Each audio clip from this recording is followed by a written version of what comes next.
ರತ್ನಗಿರಿ ಅನ್ನೋ ಹಳ್ಳಿನಲ್ಲಿ ಶಂಭು ಅನ್ನೋನು ವಾಸ ಮಾಡ್ತಿದ್ದ. ಶಂಭು ಒಬ್ಬ ಮಾಮೂಲಿ ವ್ಯಕ್ತಿಯಾಗಿದ್ದ. ಡಾಬಾನಲ್ಲಿ ಕೆಲ್ಸ ಮಾಡ್ತಿದ್ದ ಅವನು.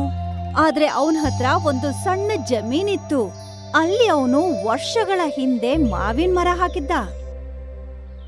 ನೋಡ್ದ ಮೀನಾಕ್ಷಿ, ನನ್ನ ಮಾವಿನ ಮರ ಎಷ್ಟು ದೊಡ್ಡದಾಗಿದೆ ಅಂತ. ಆದ್ರ ಇಲ್ಲಿ ತನಕ ಈ ಮರದಾಗ ಯಾಕೆ ಹಣ್ಣು ಬಿಟ್ಟಿಲ್ಲಿ? ಬೇಗ ಆಗುತ್ತೆ, ಮತ್ತೆ ನಮ್ಮ ಜೀವನ ಬದಲಾಗುತ್ತೆ. ಅದೆಲ್ಲ ಬೇಗ ಆಗ್ಲಿ ಅಂತ ಆಸೆ ಪಡ್ತೀನಿ. ಮೀನಾಕ್ಷಿ ಮತ್ತೆ ಶಂಭು ಸೇರ್ಕೊಂಡು ತಮ್ಮ ಮಾವಿನ ಮರನ ತುಂಬಾ ಚೆನ್ನಾಗಿ ನೋಡ್ಕೋತಾ ಇದ್ರು. ಬೆಳಿಗ್ಗೆ ಪ್ರತಿದಿನ ಮಾವಿನ ಮರಕ್ಕೆ ನೀರ್ ಹಾಕಿನೇ ಶಂಭು ತನ್ನ ಕೆಲ್ಸಕ್ ಹೋಗ್ತಾ ಇದ್ದ. ಮತ್ತೆ ಇವತ್ತು ನೀನ್ ಲೇಟ್ ಆಗಿ ಬಂದಿದ್ಯಾ ಶಂಭು? ಕ್ಷಮಿಸ್ಬಿಡಿ ಯಜಮಾನ್ರೆ, ಮುಂದಿನ ಸತಿಯಿಂದ ಈ ತರ ಆಗಲ್ಲ. ಅದು ನನ್ನ ಏಕೈಕ ಮರದಲ್ಲಿ ಹುಳ ಬಂದಿದೆ, ನಾನದಕ್ಕೆ ಔಷಧಿ ಹಾಕ್ತಿದ್ದೆ. ಸರಿ, ಇಷ್ಟು ವರ್ಷಗಳಿಂದ ಮರನ ನೀನ್ ನೋಡ್ಕೊಂಡಿದ್ಯಾ? ಆ ಭಗವಂತನ್ಗೆ ಗೊತ್ತು ಇದ್ರಲ್ಲಿ ಫಸಲು ಯಾವಾಗ ಬರುತ್ತೆ ಅಂತ. ಬರುತ್ತೆ ಯಜಮಾನ್ರೆ, ಖಂಡಿತ ಬರುತ್ತೆ. ಆವತ್ತಿನ ದಿನನೇ ಶಂಭುಗೆ ಸಂಬಳ ಬಂತು 10,000 ರೂಪಾಯಿ. ಅವನು ಸಂಬಳನ ತಗೊಂಡು ಪಕ್ಕದಲ್ಲೇ ಇದ್ದಂತ ಅಂಗಡಿಗೆ ಹೋದ. ತಗೊಳ್ಳಿ ಅಣ್ಣ, ನಿಮ್ಮ 500 ರೂಪಾಯಿ. ಇದನ್ನ ನಾನು ಹಿಂದಿನ ವಾರ ತಗೊಂಡಿದ್ದೆ. ತುಂಬಾ ತುಂಬಾ ಧನ್ಯವಾದ. ಅಲ್ಲಿಂದ ಅವನು ರೇಷನ್ ಅಂಗಡಿಗೆ ಹೋದ. ಬಂದ ಅಣ್ಣ, ನಾನ್ ಯೋಚನೆ ಮಾಡ್ತಿದ್ದೆ ನೀನ್ ಯಾಕೆ ಇನ್ನೂ ಬಂದಿಲ್ಲ ಅಂತ. ಅದು ನಿಮ್ಮ ಮನೆಗೆ ಎಲ್ಲಾ ರೇಷನ್ನು ನಾನು ಮೊದ್ಲೇ ಕಳಿಸ್ಕೊಟ್ಟಿದ್ದೀನಿ. ತುಂಬಾ ಒಳ್ಳೇದ್ ಮಾಡಿದ್ರಿ. ನಾನು ಎಷ್ಟು ಕೊಡ್ಬೇಕಣ್ಣ? 2040 ರೂಪಾಯಿ. ತಗೊಳ್ಳಿ. ಆಮೇಲೆ ಶಂಭು ಹಾಲ್ ಮಾರೋನ ಹತ್ರ ಹೋದ. ತಗೊಳ್ಳಿ ಅಣ್ಣ, ನಿಮ್ಮ 1000 ರೂಪಾಯಿ. ಈಗ ಬಾಕಿ ಮುಗ್ದಿದೆ, ಹೊಸ ಲೆಕ್ಕ ಶುರು. ಸರಿ. ಎಲ್ರ ಲೆಕ್ಕನ ಚುಕ್ತ ಮಾಡಿ ಅವನು ಮನೆಗ್ ಬಂದಾಗ, ನಿಮ್ಗ ಕಾಯ್ತಿದ್ದಿ ನಾನು. ಇವತ್ ಸಂಬಳ ಬಂದೈತಲ್ಲೇನ್ರಿ? ಆ ರೇಷನ್ನ ಇಲ್ಲಿಟ್ಬಿಡ್ರಿ. ಸಿಕ್ತು. ಮತ್ತೆ 3540 ರೂಪಾಯಿ ಕೊಟ್ಟು ಬಂದೆ. ಅಂದ್ರ ಈಗ 6407 ರೂಪಾಯಿ ಉಳ್ದೈತೇನ್ರಿ? ಇನ್ನು ಇದ್ರಲ್ಲಿ 3000 ರೂಪಾಯಿ ನನ್ನ ಹೊಲದ ಖರ್ಚಿಗಾಗುತ್ತೆ. ಕರೆಂಟು, ನೀರು, ಮೋಟರು, ಈ ತರ ಬೇರೆ ಬೇರೆ 500 ರೂಪಾಯಿ ನನ್ನ ತಿಂಗಳ ಖರ್ಚಿಗೆ. ಮತ್ತೆ ಮಿಕ್ಕಿರೋ 3000 ರೂಪಾಯಿ ನೀನ್ ಇಟ್ಕೋ. ಏನ್ ವಸ್ತು ಬೇಕೋ ತಗೋ, ಮತ್ತೆ ಉಳ್ದ ಕಾಸನ್ನ ನೀನೇ ಇಟ್ಕೋ. ಆತು ಬಿಡ್ರಿ. ನಾನ್ ಅನ್ಕೊಂಡಿದ್ದೆ ಈ ತಿಂಗಳ 3000ಕ್ಕಿಂತ ಹೆಚ್ಚು ಬಂದ್ರ ಒಂದ್ ಸೀರೆ ಕೊಂಡ್ಕೊಳ್ಳೋಣ ಅಂತ. ಅದು ಮುಂದಿನ ತಿಂಗಳ ನನ್ ತಂಗಿ ಲಗ್ನ ಆಯ್ತಲ್ರಿ. ನೀನು ಯೋಚನೆ ಮಾಡ್ಬೇಡ, ಇನ್ನು ಸ್ವಲ್ಪ ದಿನದಲ್ಲಿ ನಿನ್ಗೆ ಹೊಸ ಸ್ಯಾರಿ ತರ್ತೀನಿ. ಆತು ಬಿಡ್ರಿ. ಎಲ್ಲ ಲೆಕ್ಕಾಚಾರ ಮುಗ್ದಿತ್ತು. ಮಾರನೇ ದಿನ ಬೆಳಿಗ್ಗೆ ಶಂಭು ತನ್ನ ಮಾವಿನ ಮರದ ಹತ್ರ ಹೋದಾಗ ಅವನಿಗೆ ಆಶ್ಚರ್ಯ ಆಗಿತ್ತು. ಮೀನಾಕ್ಷಿ, ಏನಾತ್ರಿ? ನೋಡು, ಮರದಲ್ಲಿ ಹಣ್ಣು ಬರ್ತಿದೆ. ಹೇ ದೇವ್ರಾ, ನಮ್ ಮರದಾಗ ಇದು ಮೊದಲನೇ ಫಸಲ್ರಿ. ನನಗ್ ನಂಬಿಕೆ ಇದೆ ಫಸಲು ಚೆನ್ನಾಗಿರುತ್ತಂತ. ಆಗ್ತೈತ್ ಬಿಡ್ರಿ. ಇಷ್ಟು ವರ್ಷದಿಂದ ಈ ಮರನ ನಾವ್ ಚಲೋ ನೋಡ್ಕೊಂಡೀವಿ. ಅದಂತೂ ಇದೆ. ಶಂಭು ಮತ್ತೆ ಮೀನಾಕ್ಷಿ ಉತ್ಸಾಹಿತರಾಗಿದ್ರು. ಇಷ್ಟು ವರ್ಷಗಳ ಕಷ್ಟ ಫಲ ಸಿಕ್ಕಿತ್ತು. ಒಂದೇ ವಾರದಲ್ಲಿ ಎಲ್ಲಾ ಮರದಲ್ಲೂ ಹಣ್ಣು ಬಿಟ್ಟಿತ್ತು. ಎಷ್ಟೊಂದ್ ಹಣ್ಣು ಬಿಟ್ಟೈತಲ್ಲೇನ್ರಿ? ನಾವಿದನ್ನ ಇನ್ನೂ ಚೆನ್ನಾಗಿ ನೋಡ್ಕೋಬೇಕಾಗುತ್ತೆ. ಆಗ ನಮ್ಗೆ ಜಾಸ್ತಿ ದುಡ್ಡು ಸಿಗುತ್ತೆ. ಖಂಡಿತ.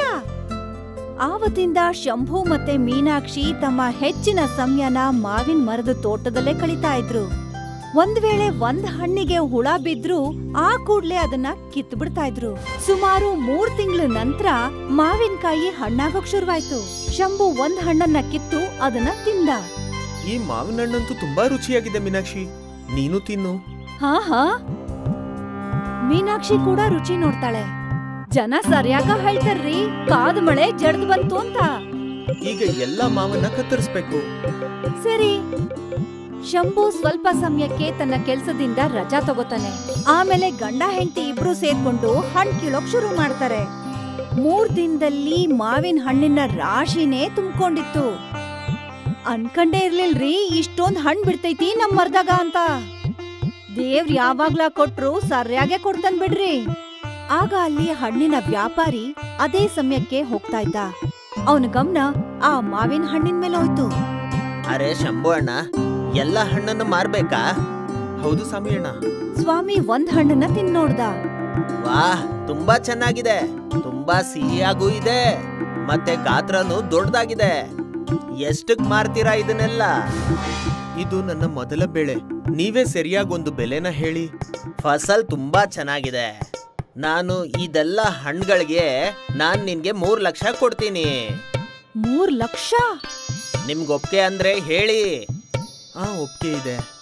ಮತ್ತೆ ಮುಂದಿನ ವರ್ಷ ಕೂಡ ನನ್ಗೆ ಕೊಡ್ಬೇಕು. ಖಂಡಿತ ಖಂಡಿತ.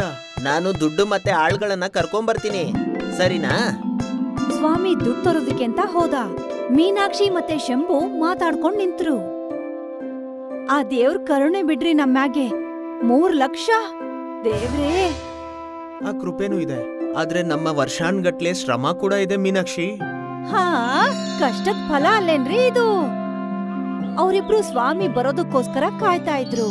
ಸ್ವಲ್ಪ ಹೊತ್ತಿನ ನಂತರ ಸ್ವಾಮಿ ಒಂದು ಟೆಂಪೋ ಮತ್ತೆ ಕೆಲವ್ರು ಮನುಷ್ಯರು ಮತ್ತೆ ದುಡ್ಡಿನ ಜೊತೆ ವಾಪಸ್ ಬಂದ. ತಗೋ ಶಂಭು, ನಿನ್ನ ದುಡ್ಡು. ತುಂಬಾ ತುಂಬಾ ಧನ್ಯವಾದ. ಶಂಭು ಮೊದಲನೇ ಸಲ ಇಷ್ಟೊಂದು ದುಡ್ಡನ್ನ ನೋಡಿದ್ದ.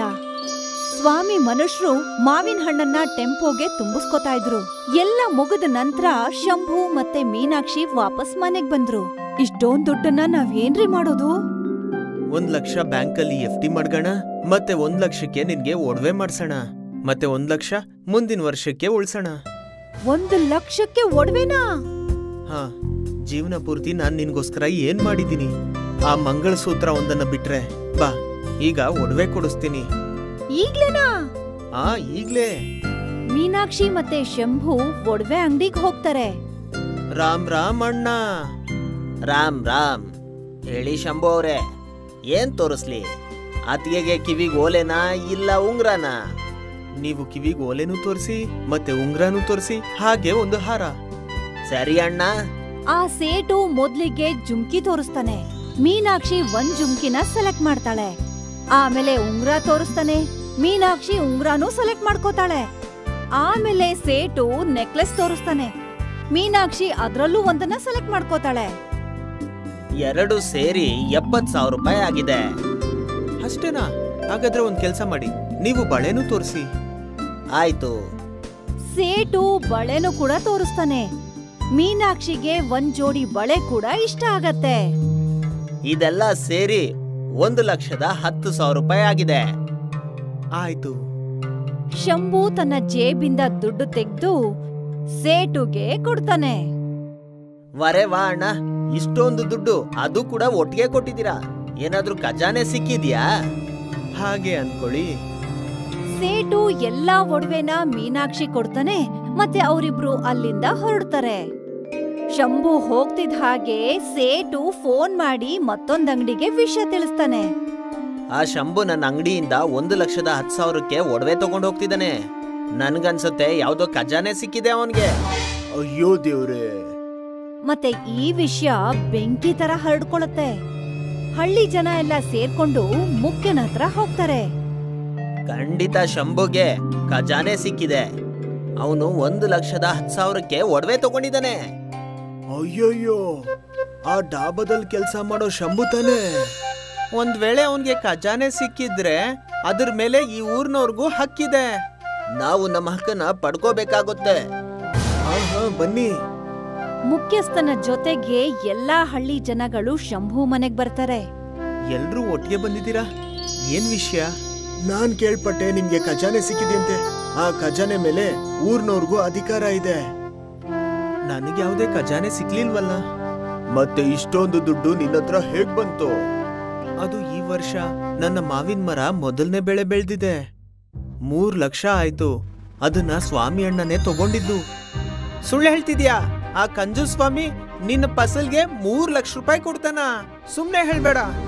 ನಮ್ಗೆ ಬಂದಿಲ್ಲ ಅಂದ್ರೆ ಅವನ ಹತ್ರನೇ ಕೇಳಿ. ಜನಗಳೆಲ್ಲ ಸ್ವಾಮಿ ವ್ಯಾಪಾರಿ ಗೋಡನ್ಗೆ ಹೋಗ್ತಾರೆ. ಸ್ವಾಮಿ ಅಣ್ಣ, ನೀವೇ ಹೇಳಿ, ನೀವ್ ನನ್ನ ಮಾವಿನ ಹಣ್ಣಿಗೆ 3 ಲಕ್ಷ ರೂಪಾಯಿ ಕೊಟ್ರಿ ಅಂತ. ಕೊಟ್ಟೆ. ಇವ್ರು ಅನ್ಕೊಂಡಿದ್ದಾರೆ ನನ್ಗೆ ಯಾವ್ದೋ ಖಜಾನೆ ಸಿಕ್ಕಿದೆ ಅಂತ. ಇವರೆಲ್ಲ ಇವ್ರ ಭಾಗ ಕೇಳ್ತಿದ್ದಾರೆ. ಚೀ ಚೀ ಚೀ ಚೀ, ಎಷ್ಟು ಕೆಟ್ಟ ವ್ಯಕ್ತಿಗಳು ನೀವೆಲ್ಲ. ಪಾಪ ಇವನಂತೂ ಎಷ್ಟೋ ವರ್ಷಗಳಿಂದ ತನ್ನ ಮರನ ಚೆನ್ನಾಗಿ ನೋಡ್ಕೊಂಡ. ಈಗಷ್ಟೇ ಅವನ ಮರದಲ್ಲಿ ಫಸಲು ಬಂದಿದೆ. ಇದು ಇವನ ಪರಿಶ್ರಮದ ಫಲ. ಮತ್ತೆ ನೀವುಗಳೆಲ್ಲ ಸೇರಿ ಅದರಲ್ಲಿ ಭಾಗ ಕೇಳ್ತಾ ಇದ್ದೀರಾ. ನೀವೆಲ್ಲ ನದಿಗಾರಿ ಸಾಯ್ರಿ ಹೋಗಿ.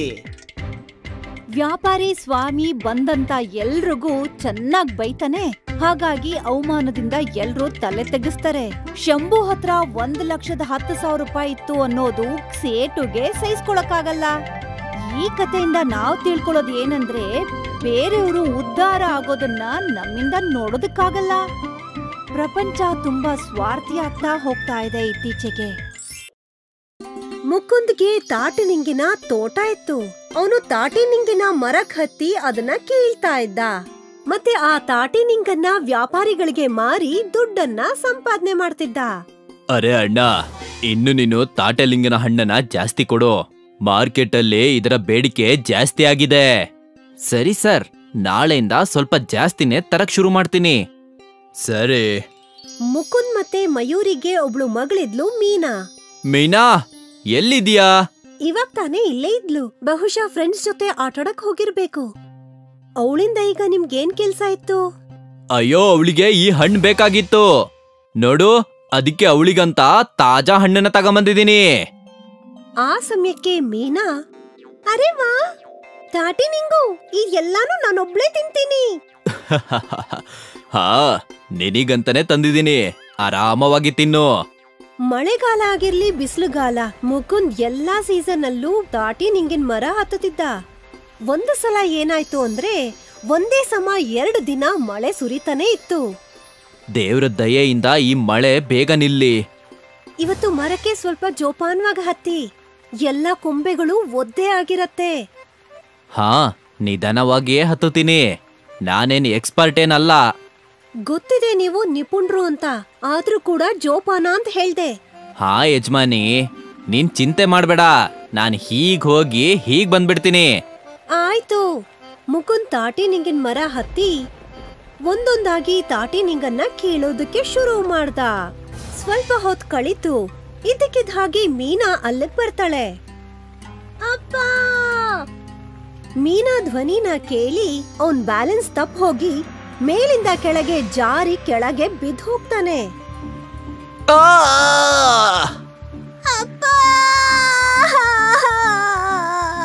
ಮೀನಾ ಅಕ್ಕಪಕ್ಕ ಇದ್ದವ್ರನ್ನೆಲ್ಲ ಜೋರ ಕರೀತಾಳೆ. ಪ್ರತಿಯೊಬ್ರು ಓಡ್ಕೊಂಡ್ ಬರ್ತಾರೆ. ಚಿಕ್ಕಪ್ಪ, ಅಪ್ಪ ಬಿದ್ದು ಹೋದ್ರು. ಆದಷ್ಟು ಬೇಗ ಅವನನ್ನ ಹಾಸ್ಪಿಟಲ್ ಕರ್ಕೊಂಡ್ ಹೋಗ್ತಾರೆ. ಮುಕುಂದ್ಗೆ ಆಪರೇಷನ್ ಆಗತ್ತೆ. ಆದ್ರೆ ಇನ್ಯಾವತ್ತೂ ಅವನು ತನ್ನ ಕಾಲ್ ಮೇಲ್ ತಾನು ನಿಂತ್ಕೊಳಕ್ ಆಗ್ತಾ ಇರ್ಲಿಲ್ಲ. ಇವಾಗ ಏನ್ ಮಾಡೋದು? ಈಗ ನಮ್ಮನೆ ಹೇಗ್ ನಡೆಯುತ್ತೆ? ನೀವೇನು ಚಿಂತೆ ಮಾಡ್ಬೇಡ್ರಿ, ಖಂಡಿತ ಏನಾದ್ರೂ ಒಂದು ಆಗತ್ತೆ. ಆ ದೇವ್ರು ನಮಗ್ ಕಷ್ಟ ಕೊಟ್ಟಿದ್ದಾನೆ ಅಂದ್ರೆ ಅದಕ್ಕೆ ಪರಿಹಾರನು ಕೂಡ ಅವನೇ ತೋರಿಸ್ತಾನೆ. ಆದ್ರೆ ಹೇಗೆ? ನನಗಂತೂ ಹೀಗಾಗೋಗಿದೆ. ಇದ್ರಕ್ಕಿಂತ ಒಳ್ಳೇದು ಆ ದೇವ್ರು ನನ್ನನ್ನ ಕೊಂದು ಬಿಡೋದು. ಹಾಗೆಲ್ಲ ಹೇಳ್ಬೇಡಿ, ನೀವೇ ನಮ್ ಜೀವನ ರೀ. ಮಯೂರ್ ಮತ್ತೆ ಮುಕುಂದ್ ಯೋಚನೆ ಮಾಡ್ತಾ ಇದ್ರು ಮುಂದಿನ ಜೀವನನ ಹೇಗ್ ಕಳಿಯೋದು ಅಂತ. ಸ್ವಲ್ಪ ದಿನದ ನಂತರ ಮುಕುಂದ್ನ ಮನೆ ಕರ್ಕೊಂಡ್ ಬರ್ತಾರೆ. ಮಯೂರಿ ಮತ್ತೆ ಮುಕುಂದ್ ಉಳ್ಸಿದಂತ ದುಡ್ಡು ಅವನ ಟ್ರೀಟ್ಮೆಂಟ್ಗೆ ಖರ್ಚಾಗೋಗಿತ್ತು. ನಾನು ಎಲ್ಲಾದ್ರೂ ಕೆಲ್ಸ ಹುಡ್ಕೋತೀನಿ. ನಿನ್ ಕೆಲ್ಸ ಮತ್ತೆ ಮನೆ ಕೆಲ್ಸನೆಲ್ಲ ಹೇಗ್ ನೋಡ್ಕೋತೀಯಾ? ಹೇಗಾದ್ರೂ ಮಾಡ್ಕೋತೀನಿ ರೀ. ಯಾವ್ದಾದ್ರೂ ಕೆಲ್ಸ ಇರ್ಬೋದಲ್ವಾ ಈ ಪರಿಸ್ಥಿತಿಯಲ್ಲೂ ಮಾಡುವಂತದ್ದು? ಬೇಡ ಬೇಡ, ನೀವ್ ವಿಶ್ರಾಂತಿ ತಗೊಳ್ಳಿ. ಇಲ್ಲ ಮಯೂರಿ, ನಾನ್ ನಿನ್ ಮೇಲೆ ಹೊಣೆ ಆಗಕ್ ಇಷ್ಟ ಇಲ್ಲ. ಇಂಥ ಪರಿಸ್ಥಿತಿನಲ್ಲಿ ನೀವ್ ಏನ್ ತಾನೇ ಮಾಡೋಕ್ ಸಾಧ್ಯ? ಏನಾದ್ರೂ ಇದ್ದೇ ಇರುತ್ತೆ. ಮಾರನೇ ದಿನದಿಂದನೇ ಮಯೂರಿ ಕೆಲ್ಸ ಹುಡ್ಕೋಕೆ ಶುರು ಮಾಡಿದ್ಲು. ಅವಳು ಎಷ್ಟೋ ಕಂಪನಿ ಅಂಗಡಿಗಳಿಗೆ ಹೋಗ್ತಾಳೆ, ಆದ್ರೆ ಅವಳಿಗೆ ಎಲ್ಲೂ ಯಾವ ಕೆಲ್ಸನೂ ಸಿಗಲ್ಲ. ನನ್ಗೆ ಎಲ್ಲೂ ಯಾವ ಕೆಲ್ಸನೂ ಸಿಗ್ತಾ ಇಲ್ಲ. ನಾನ್ ಯೋಚಿಸ್ತಿದೀನಿ ಯಾವ್ದಾದ್ರು ವ್ಯಾಪಾರ ಮಾಡೋಣ ಅಂತ. ಯಾವ ವ್ಯಾಪಾರ? ನಾನ್ ನಿನಗ್ ಯಾವ್ದಾದ್ರೂ ಸಹಾಯ ಮಾಡ್ಬೋದಾ? ಇವತ್ತು ಮಾರ್ಕೆಟ್ ಅಲ್ಲಿ ಪಕೋಡ ಅಂಗಡಿನ ನೋಡ್ದೆ. ತುಂಬಾ ರಶ್ ಇತ್ತಲ್ಲಿ. ನಾನು ತುಂಬಾ ಚೆನ್ನಾಗ್ ಪಕೋಡ ಮಾಡ್ತೀನಿ. ಯಾಕ್ ನಾನು ಪಕೋಡ ಮಾರ್ಬಾರ್ದು? ಮಾಡ್ಬೋದು, ಆದ್ರೆ ಎಲ್ಲರಿಗೂ ಪಕೋಡೆ ಆ ಅಂಗಡಿದೇ ಇಷ್ಟ. ಅದಕ್ಕೆ ನೀನು ಹೊಸ್ದಾಗಿ ಏನಾದ್ರೂ ಪಕೋಡ ಮಾಡಿ ಮಾರ್ಬೇಕು. ಹೊಸ ತರ ಅಂದ್ರೆ? ಹೇಗೆ ಚೈನೀಸ್ ಪಕೋಡೆ ಮಕ್ಳಿಗ್ ತುಂಬಾ ಇಷ್ಟ ಆಗುತ್ತಲ್ವಾ, ಅದೇ ತರ ಏನಾದ್ರೂ ಹೊಸ್ದಾಗಿ. ಆ ಥರ ಮಾಡ್ಬೇಕು ಅಂತಂದ್ರೆ ಮೀನಾ, ನೀನೇ ಹೇಳು, ನಿನ್ಗೆ ತಿನ್ನೋದಕ್ಕೆ ಏನ್ ಇಷ್ಟ? ನನ್ಗೆ ಮ್ಯಾಗಿ ಇಷ್ಟ. ಮ್ಯಾಗಿ ಪಕೋಡ ಮಾಡಿದ್ರೆ ಹೇಗಿರತ್ತೆ? ಮ್ಯಾಗಿ ಪಕೋಡೆನೂ ಮಾಡ್ಬೋದಾ? ಹಾ, ತುಂಬಾ ಕ್ರಿಸ್ಪಿ ಆಗಿರತ್ತೆ. ಹೋಗು ಮೀನಾ, ಬೇಗ ಹೋಗಿ 1 ಪ್ಯಾಕೆಟ್ ಮ್ಯಾಗಿ ತಗೊಂಡ್ ಬಾ. ಮೀನಾ ಮ್ಯಾಗಿ ತರೋದಕ್ಕೆ ಹೋದ್ಲು. ಮತ್ತೆ ಸ್ವಲ್ಪ ಹೊತ್ತಿನ ನಂತರ 2 ಮ್ಯಾಗಿ ಪ್ಯಾಕೆಟ್ ಅನ್ನ ತಂದ್ಲು. ಮೀನಾ ಮ್ಯಾಗಿನ ಬೇಯಿಸಿ ಮತ್ತೆ ನೀರಿಂದ ತೆಗೆದು ಅದಕ್ಕೆ ಮಸಾಲೆನ ಹಾಕಿ ಬಾಂಡ್ಲಿನಲ್ಲಿ ಮ್ಯಾಗಿ ಪಕೋಡನ ಕರದ್ಲು. ಮೀನಾ ಒಂದೇ ಸಮ ತನ್ನ ತಾಯಿ ಕೈಯನ್ನ ನೋಡ್ತಾ ಇದ್ಲು. ಮ್ಯಾಗಿ ಪಕೋಡ ಎಣ್ಣೆಯಿಂದ ಹೊರಗ್ ಬರ್ತಿದ್ ಹಾಗೇನೆ ಮೀನಾ ಟಕ್ ಅಂತ ಒಂದು ಪಕೋಡನ ತಗೊಂಡು ಬಾಯೊಳಗಡೆ ಹಾಕೊಂಡ್ಲು. ನಿಧಾನ, ಬಿಸಿ ಇದೆ, ತುಂಬಾ ರುಚಿಯಾಗಿದೆ ಅಮ್ಮ, ವಾ. ಮೀನಾ ಒಂದು ಪಕೋಡನ ತನ್ನ ತಂದೆಗೂ ಕೂಡ ಕೊಡ್ತಾಳೆ. ಇದಂತೂ ನಿಜವಾಗ್ಲೂ ಸ್ವಾದಿಷ್ಟವಾಗಿದೆ. ಹಾ, ನಾನ್ ಹೇಳಿದ್ದೆ ತಾನೇ ತುಂಬಾ ರುಚಿಯಾಗಿರತ್ತೆ ಅಂತ. ಈ ಮ್ಯಾಗಿ ಪಕೋಡ ಮಾರ್ಕೆಟ್ ಅಲ್ಲಿ ವ್ಯಾಪಾರ ಆಗತ್ತಾ? ಹಾ, ಖಂಡಿತ. ಇದಂತೂ ವರ್ಕ್ ಆಗ್ಬಿಡುತ್ತೆ. ಅದನ್ನ ಕೇಳಿ ಮಯೂರಿಗೆ ಖುಷಿ ಆಗತ್ತೆ. ಸ್ವಲ್ಪ ದಿನದ ನಂತರ ಮಯೂರಿ ಮತ್ತೆ ಮುಕುಂದ್ ಸೇರ್ಕೊಂಡು ಮಾರ್ಕೆಟ್ ಅಲ್ಲಿ ಮ್ಯಾಗಿ ಪಕೋಡ ಸ್ಟಾಲ್ ಹಾಕಿದ್ರು. ಇದೇನು aunty? Maggi pakoda. Maggi pakoda? ಹಾ, 1 ಪ್ಲೇಟ್ ಕಡಿ ನನ್ಗೆ. ಹಾ, ತಗೋ ಪುಟ. ಮಯೂರಿ ಆ ಹುಡುಗಿಗೆ ಮ್ಯಾಗಿ ಪಕೋಡ ಕೊಟ್ಲು. ವಾ, ಎಷ್ಟು ಟೇಸ್ಟಿ ಆಗಿದೆ. ಇವತ್ತಿನ ತನಕ ಈ ತರ ಪಕೋಡ ಎಲ್ಲೂ ತಿಂದಿಲ್ಲ. ಆ ಹುಡುಗಿ ಮಾತನ್ನ ಕೇಳಿ ಇನ್ನು ಎಷ್ಟೋ ಜನ ಬಂದು ಮ್ಯಾಗಿ ಪಕೋಡ ಟೇಸ್ಟ್ ಮಾಡ್ತಾರೆ. ಆಂಟಿ, ಇದಂತೂ ಮಸ್ತಾಗಿದೆ. ಮುಕುಂದ್ ಮ್ಯಾಗಿ ಪಕೋಡ ಕರಿಯೋದ್ರಲ್ಲಿ ಮಯೂರಿಗೆ ಸಹಾಯ ಮಾಡ್ತಿದ್ದ. ಅವನು ಅಂಗವಿಕಲ ಆಗಿದ್ದ. ಮೊದಲನೇ ದಿನನೇ ಅವ್ರಿಬ್ಬರಿಗೂ ಕೂಡ ಒಳ್ಳೆ ವ್ಯಾಪಾರ ಆಗಿತ್ತು. ಅವರು ತುಂಬಾ ಖುಷಿಯಾಗಿ ವಾಪಸ್ ಮನೆಗ್ ಬಂದ್ರು. ಅನ್ಕೊಂಡಿರ್ಲಿಲ್ಲ ಇಷ್ಟು ಒಳ್ಳೆ ಸಂಪಾದನೆ ಆಗತ್ತೆ ನಮ್ಗೆ ಅಂತ. ಈ ಕಷ್ಟದ ಸಮಯದಲ್ಲಿ ಇದೇ ಒಂದು ಸುಖದ ಫಲ. ಅಪ್ಪ, ನೀವೇನು ಚಿಂತೆ ಮಾಡ್ಬೇಡಿ, ನಮ್ ಎಲ್ಲಾ ದುಃಖ ದೂರ ಆಗೋಗತ್ತೆ. ನೀವು ಸರಿ ಹೋಗ್ತೀರಾ. ಇಡೀ ಕುಟುಂಬದಲ್ಲಿ ವಿಶ್ವಾಸ ಅನ್ನೋದು ಮೂಡಿ ಬಂದಿತ್ತು. ಎಲ್ರೂ ಸೇರ್ಕೊಂಡು ಕಷ್ಟಪಟ್ಟು ಪ್ರಯತ್ನ ಪಡ್ತಿದ್ರು. ಅವ್ರ ಮ್ಯಾಗಿ ಪಕೋಡದ ವ್ಯಾಪಾರ ಕೂಡ ನಡೀತಿತ್ತು. ಗ್ರಾಹಕರ ಗುಂಪು ಕೂಡ ಸೇರ್ತಿತ್ತು. ಅದ್ರ ಜೊತೆಗೆ ಅವ್ರ ಸಂಪಾದನೆ ಕೂಡ ಜಾಸ್ತಿ ಆಗಿತ್ತು. ಮ್ಯಾಗಿ ಪಕೋಡ ಬೇಗ ಪ್ರಸಿದ್ಧಿ ಆಗೋಯ್ತು. ಅವ್ರ ಸಂಪಾದನೆ ಎಷ್ಟು ಜಾಸ್ತಿ ಆಗಿತ್ತು ಅಂದ್ರೆ ಮುಕುಂದ್ಗೆ ಒಳ್ಳೆ ಹಾಸ್ಪಿಟಲ್ ನಲ್ಲಿ ಟ್ರೀಟ್ಮೆಂಟ್ ಶುರುವಾಯ್ತು. ಈ ಟ್ರೀಟ್ಮೆಂಟ್ ಇಂದ ಮುಕುಲ್ಜಿ ಬಹುಶಃ ನೀವು ನಡಿಬಹುದು. ಇದಕ್ಕೆ ಕೆಲವು ಸರ್ಜರೀಸ್ ಮಾಡ್ಬೇಕಾಗುತ್ತೆ. ಆದ್ರೆ ನಿಮ್ ಬಾಡಿ ಈ ಟ್ರೀಟ್ಮೆಂಟಿಗೆ ತುಂಬಾ ಚೆನ್ನಾಗಿ ರೆಸ್ಪಾನ್ಸ್ ಮಾಡ್ತಾ ಇದೆ. ಈ ಸುದ್ದಿ ಕೂಡ ಕುಟುಂಬದವ್ರಿಗೆಲ್ರಿಗೂ ಒಳ್ಳೇದಾಗಿತ್ತು. 6 ತಿಂಗಳ ನಂತರ ಮಯೂರಿ ಇವತ್ತು ಮ್ಯಾಗಿ ಪಕೋಡ ದೊಡ್ಡ ಅಂಗಡಿ ಓಪನ್ ಮಾಡಿದ್ಲು. ಆ ಖುಷಿನ ದುಪ್ಪಟ್ ಮಾಡಿದ್ದು ಮುಕುಂದ್. ಸ್ವಲ್ಪ ಹೊತ್ತುಗಾದ್ರೂ ಅವನು ಕಷ್ಟಪಟ್ಟು ಎದ್ ನಿಂತಿದ್ದ. ಆದಷ್ಟು ಬೇಗ ತನ್ನ ಕಾಲ್ ಮೇಲೆ ತಾನು ನಿಲ್ತೀನಿ ಅನ್ನೋ ವಿಶ್ವಾಸ ಅವನಲ್ಲಿ ಈಗ ಮೂಡ್ ಬಂದಿತ್ತು. ಮತ್ತೆ ಇದೆಲ್ಲ ಅವ್ರು ಮಾಡುವಂತ ಆ ಮ್ಯಾಗಿ ಪಕೋಡ ಕಾರಣ ಆಗಿತ್ತು. ಮುಂದೆ ಕೂಡ ಈ ಮ್ಯಾಗಿ ಪಕೋಡ ಅವ್ರ ಜೀವನನ ಕಾಪಾಡತ್ತೆ. ಅಶೋಕ್ ಹೊಲದಲ್ಲಿ ಕೂಲಿ ಕೆಲ್ಸ ಮಾಡ್ತಾ ಇದ್ದ. ಅವನೊಬ್ಬ ಅನಾಥ ಆಗಿದ್ದ. ಅವನಿಗೆ ಯಾರೂ ಇರ್ಲಿಲ್ಲ. ಪ್ರತಿದಿನ ಅವನಿಗೆ ದಾರಿನಲ್ಲಿ ಒಂದು ಮಾವಿನ ಮರ ಕಾಣಿಸ್ತಾ ಇತ್ತು. ಅಶೋಕ ಪ್ರತಿದಿನ ಆ ರಸವತ್ತಾದ ಮಾವಿನ ಹಣ್ಣನ್ನ ನೋಡ್ತಾ ಇದ್ದ. ಆ ಹಣ್ಣನ್ನ ತಿನ್ಬೇಕು ಅಂತ ತುಂಬಾ ಮನ್ಸಾಗ್ತಿತ್ತು ಅವನಿಗೆ. ಆದ್ರೆ ಆ ತೋಟದ ಮಾಲೀಕ ಯಾವಾಗ್ಲೂ ಅಲ್ಲಿ ಕೂಗ್ಕೋತಾ ಇರ್ತಿದ್ದ. ಅರೆ ನಾಲಾಯಕ್, ನಿಮ್ಗಳಿಗೆ ಕೆಲ್ಸ ಮಾಡಿದಕ್ಕೆ ಸಂಬಳ ಕೊಡ್ತೀನಿ, ಕೆಲ್ಸ ಮಾಡಿ. ಆ ಸೇಟು ಧ್ವನಿ ಕೇಳಿ ಅಶೋಕ ಸುಮ್ನೆ ತನ್ ಪಾಡಕ್ ತಾನು ಹೊರಟೋಗ್ತಾ ಇದ್ದ. ಒಂದು ದಿನ ಏನಾಯ್ತಂದ್ರೆ ಸಂಜೆ ಅಶೋಕ ವಾಪಸ್ ಬರ್ತಾ ಇದ್ದ. ಆಗ ಅವನ ಗಮನ ಮಾವಿನ ತೋಟಕ್ ಹೋಯ್ತು.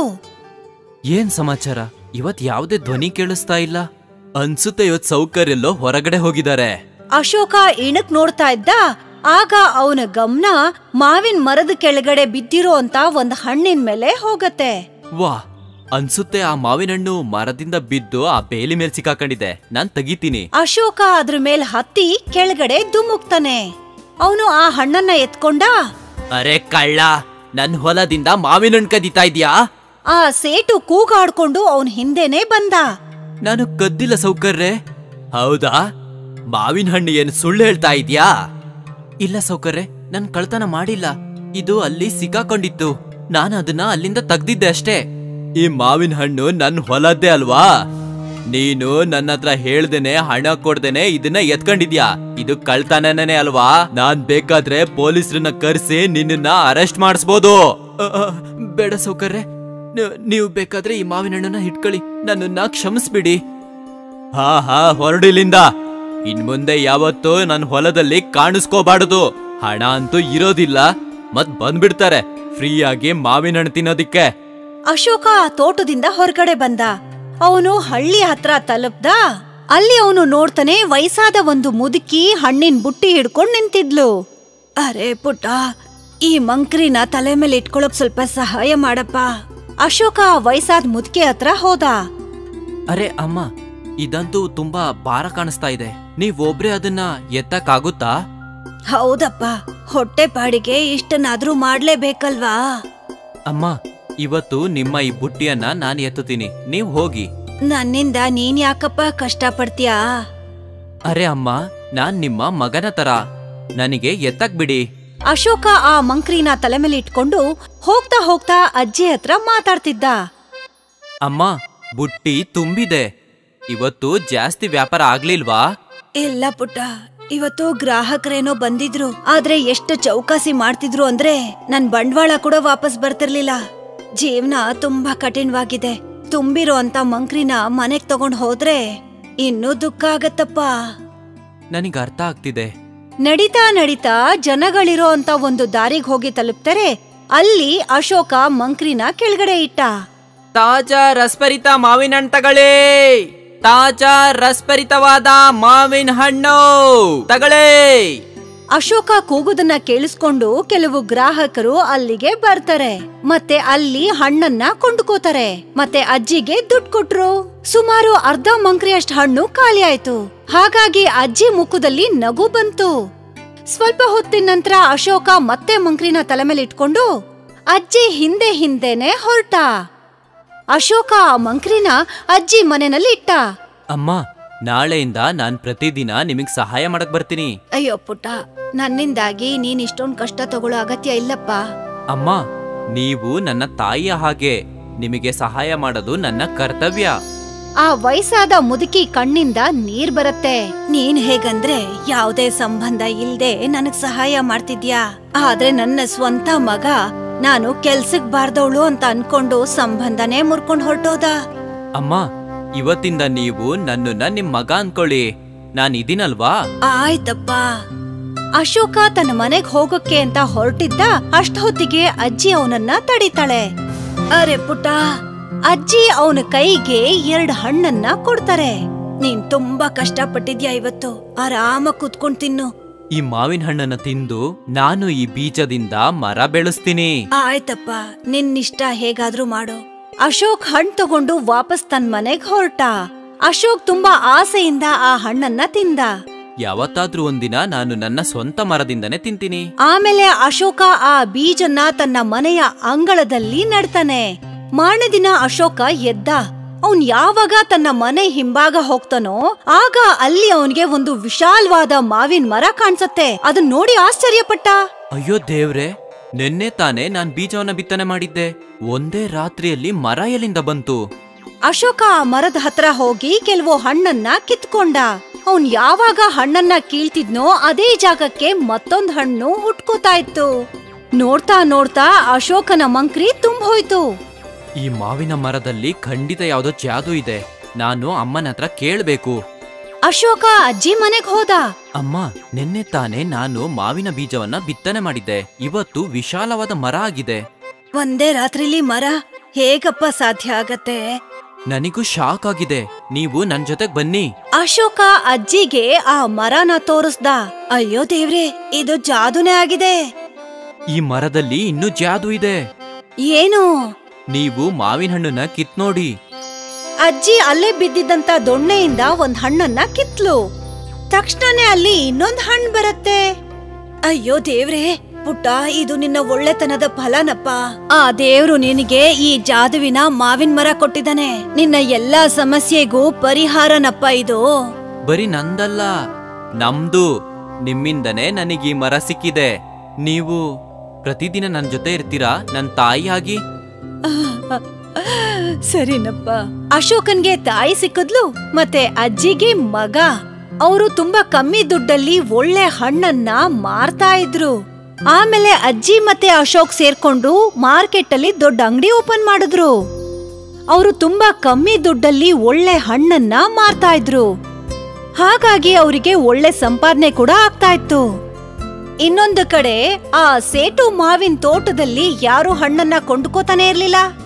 ಅರೆ ಮನ್ನು ಅಣ್ಣ, ಈ ಸಲ ನೀವು ಮಾವಿನ ಹಣ್ಣಿನ ಆರ್ಡರ್ ಹಾಕ್ಲಿಲ್ಲ, ಏನ್ ವಿಷಯ? ನಾನು ಮೊದ್ಲೇ ಮಾವಿನ ಹಣ್ಣನ್ನ ಖರೀದಿ ಮಾಡಿದ್ದೀನಿ ರಮೇಶನಿಂದ. ಅವನ್ ಮಾವಿನ ಹಣ್ಣು ತಾಜಾ, ಸಿಹಿ ಹಾಗೂ ಒಳ್ಳೆ ವಿಚಾರ ಏನಂದ್ರೆ ರೇಟ್ ಕಡಿಮೆ. ಆದ್ರೆ ಮನ್ನು ಅಣ್ಣ, ನನ್ನನ್ನ ಕ್ಷಮಿಸ್ಬಿಡಿ ಸೇಠ್ಜಿ, ನಾನಂತೂ ನನ್ ಲಾಭನ್ನೇ ನೋಡ್ತೀನಿ. ಯಾವ ಅಶೋಕನಿಗೆ ಸೇಟು ಒಂದ್ ಹಣ್ಣುಗೋಸ್ಕರ ಬೈದಿದ್ನೋ ಅದೇ ಅಶೋಕ ಮಾರ್ಕೆಟ್ ಅಲ್ಲಿ ಇವತ್ತು ಹಣ್ಣಿನ ದೊಡ್ಡ ವ್ಯಾಪಾರಿ ಆಗೋಗಿದ್ದ. ನೋಡ್ತಾ ನೋಡ್ತಾ ಅಶೋಕ ಶ್ರೀಮಂತ ಆದ. ಅವನು ಒಂದು ದೊಡ್ಡ ಮನೆ ಮತ್ತೆ ಕಾರನ್ನು ಕೊಂಡ್ಕೊಂಡ. ಅಜ್ಜಿ ಮತ್ತೆ ಅಶೋಕ ತುಂಬಾ ಖುಷಿಯಿಂದ ಒಟ್ಟಿಗೆ ಜೀವನ ಮಾಡ್ತಿದ್ರು. ಮತ್ತಿದೆಲ್ಲ ಜಾದುವಿನ ಮರದ ಜಾದುವಿನ ಹಣ್ಣಿನ ಸಹಾಯದಿಂದ ಆಯ್ತು. ಜಾದುವಿನ ಮಾವಿನ ಮರ ಅಶೋಕನನ್ನ ಬಡವನಿಂದ ಶ್ರೀಮಂತನಾಗ್ ಮಾಡ್ತು.